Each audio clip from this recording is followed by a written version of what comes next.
Hey everyone, hope you're having a great day. So this episode here is kind of like an RPG episode. There's going to be a couple of NES RPGs in this episode, starting with the original Dragon Warrior. Now, I've told the story before, but this game right here was originally owned by a classmate of mine, and he sold it to me. Now, prior to selling me this game, he did let me borrow it so I could play it and test it, and so I knew that the game did work and that the save battery did work. Now, the save battery still works. I don't know when he originally bought this game, but I bought this game from him in 1991, and I recently played this game last year, 2011, 20 years after I originally bought the game from him, and the save battery still works. I was able to play the game from the beginning all the way to the end, and it blew my mind that the save battery still works, because I thought these save batteries were only supposed to last for 5 years.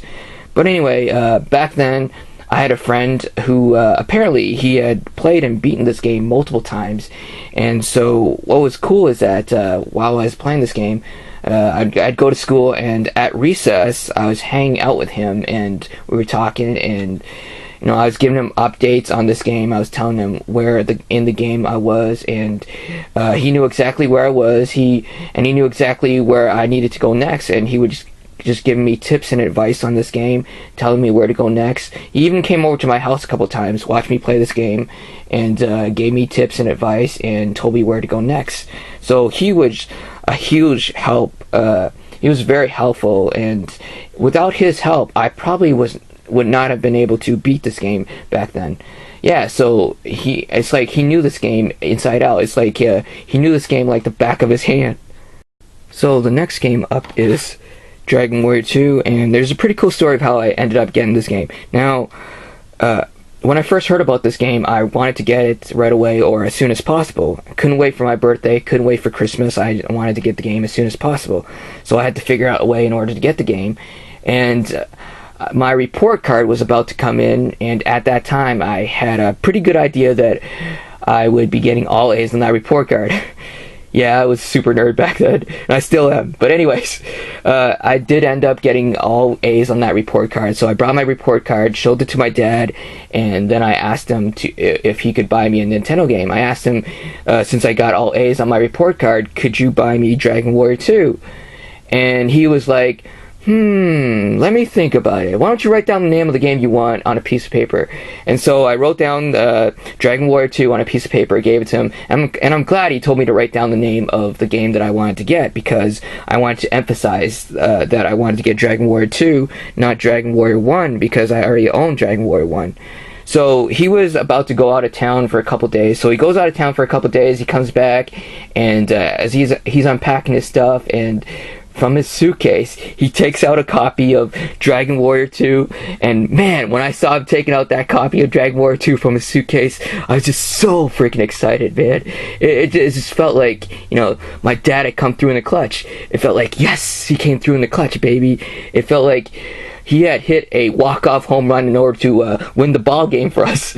But anyway, despite Dragon Warrior 2 being a bigger and longer game than the original Dragon Warrior, I didn't need as much help beating this game as I did with the original Dragon Warrior. Now, Dragon Warrior 2 does come with this map here, and at the bottom of the map, there's like some hints and tips right here, and this was really helpful. Now, as you can see from the map, there's a lot of water, and you do get a ship later on in the game, and it was only at this point where I got the ship that I was kind of stuck in the game. I was sailing around trying to figure out what I needed to do, where I need to go next, and it took me a longer time than I thought it should have taken me to figure out where to go next. But once I figured out where I needed to go next, I was able to go on and beat the game without too much trouble.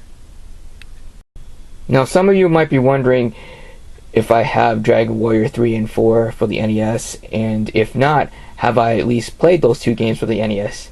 Well, the simple answer to both questions is no. Actually, I didn't find out that Dragon Warrior 3 and 4 were released in North America until many years later, like after the year 2000. And quite frankly, when I found out that they did bring over Dragon Warrior 3 and 4 to America, I was very surprised for two reasons. First reason is back then the NES era was dying away, and the 16-bit era had been kicking into high gear. And also, the second reason is even back then, I knew that the RPG genre wasn't the most popular genre. I mean, I didn't know very many kids who played games like the Dragon Warrior games. So yeah, I was very surprised to find out that they even bothered bringing over Dragon Warrior 3 and 4 to America. Now, while I missed out on Dragon Warrior 3 and 4 on the NES, I did go out and buy Dragon Warrior 3 on the Game Boy Color, and I also went and got Dragon Warrior 1 and 2 on the Game Boy Color. Now, I didn't get these two games the first day they were released, or even the first month they were released, but as soon as I found out about these two games, I went out and got them right away. I have played and beaten Dragon Warrior 3 on the Game Boy Color, and I also have Dragon Quest 4 on the Nintendo DS. Dragon Quest 4 is one of my favorite RPGs on the DS. And so, while I have not played and beaten Dragon Warrior 3 and 4 on the NES, I have played and beaten a version of both games on other systems. So yeah, thanks for checking out this episode, guys, and I'll see you next time.